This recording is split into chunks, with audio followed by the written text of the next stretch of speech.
Alo, chào Vinh, xin chào các bạn. Hôm nay thì mình chia sẻ một cái món chè bánh lọt nè, hay là chè bánh canh lá dứa, bánh canh dai. Mình làm chè bánh lọt, mình chan thêm nước cốt dừa ăn cũng ngon luôn. Nấu chè chín sẵn hoặc là làm sợi bánh lọt đều ngon, thì mời các bạn mình cùng xem video ha. Ở đây là mình dùng 250g bột năng nè, và 150g bột gạo, thêm muỗng canh đường, chút xíu muối. Nước lá dứa là 500ml thì mình dùng từ 50g lá dứa già, các bạn xay ra để vắt được cái nước cốt lá dứa. Rồi sẽ cho 150g bột gạo vào trong chảo ha, là một chén á. Rồi các bạn cho muỗng canh đường hoặc là 2 muỗng cũng được, thêm tí muối. 500ml nước lá dứa cứ cho hết vào trong chảo luôn, còn phần bột năng thì chừa lại chút mình dùng sau. Sẽ khuấy đều cho hỗn hợp bột này nó tan ra. Cái nước lá dứa mà các bạn xay ra mình để trong tủ lạnh 1-2 ngày á, thì cái nước lá dứa nó mới đậm, làm nó mới thơm và đẹp. Bột đã hòa tan kỹ rồi, các bạn sẽ để qua bên cho nó nghỉ ít nhất cũng 10 phút ha. Sau đó thì hạ bắt lên trên bếp, mình sẽ khuấy với lửa vừa thôi.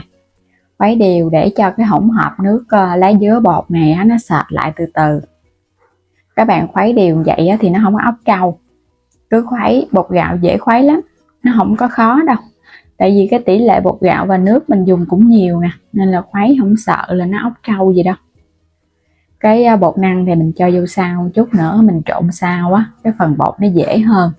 Còn mà các bạn cho hết hai loại lên mình khuấy á là nó khó lắm, nó bị đặc quá đó. Khuấy chút xíu là mình thấy nó sệt lại, nó không còn cái nước nữa đó. Vậy là được rồi ha, mình tắt bếp luôn.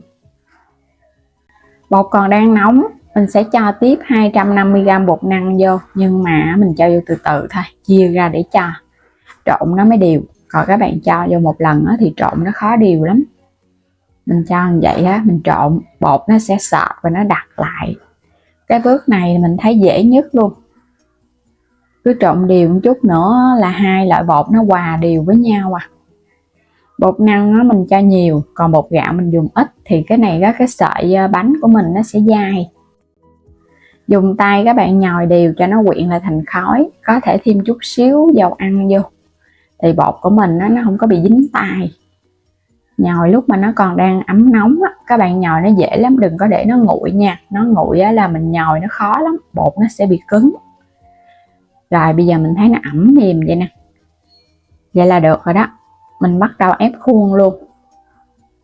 Mình dùng đây là cái khuôn lò xo nè. Khuôn này có thể làm bánh canh, bánh lọt, làm bún hoặc là mì sợi gì cũng được. Nó có 4 cái khuôn, cái vỉ á.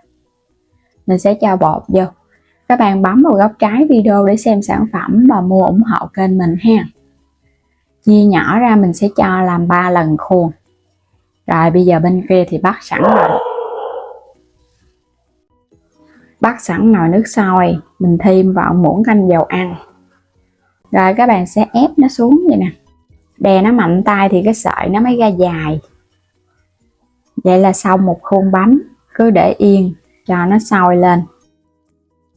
Cái sợi bột nó trong lại, vậy là nó chín nè. Mình nấu chút xíu nữa để cho nó nổi lên trên mặt ha. Nó sôi đều, nó nổi lên trên mặt, vậy là cái sợi nó chín. Đây là làm bánh lọt hay là bánh canh gì cũng ngon hết nè.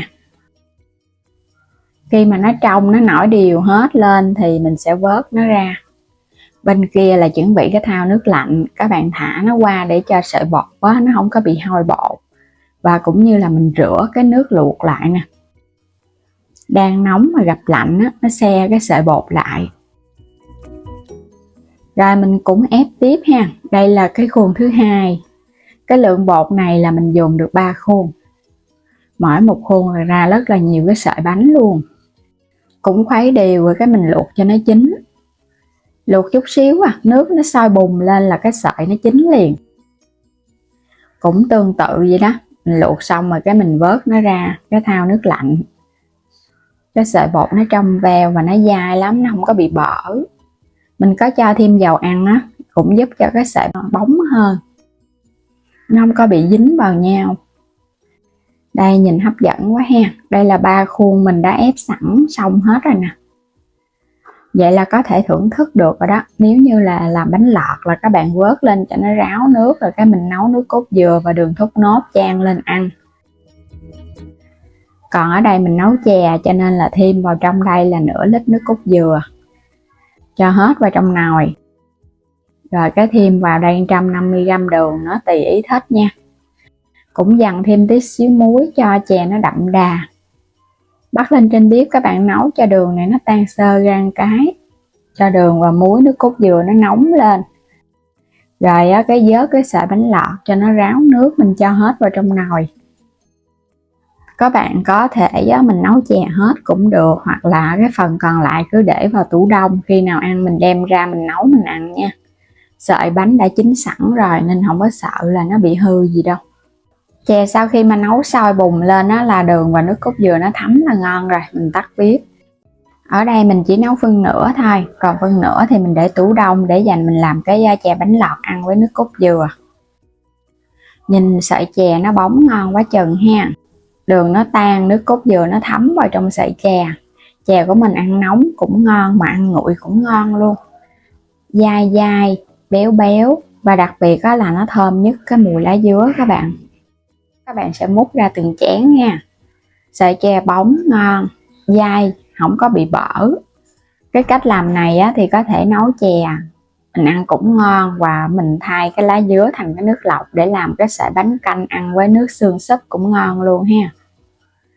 Cách làm đơn giản, đã có được cái sợi chè bánh lọt, bánh canh. Bột lọc dai ngon nhưng không có bị quá cứng. Kết hợp thêm bột gạo và bột năng giúp sợi chè của mình dù để nguội nó cũng không cứng, nó dai dai mềm mềm, ăn béo béo thích lắm.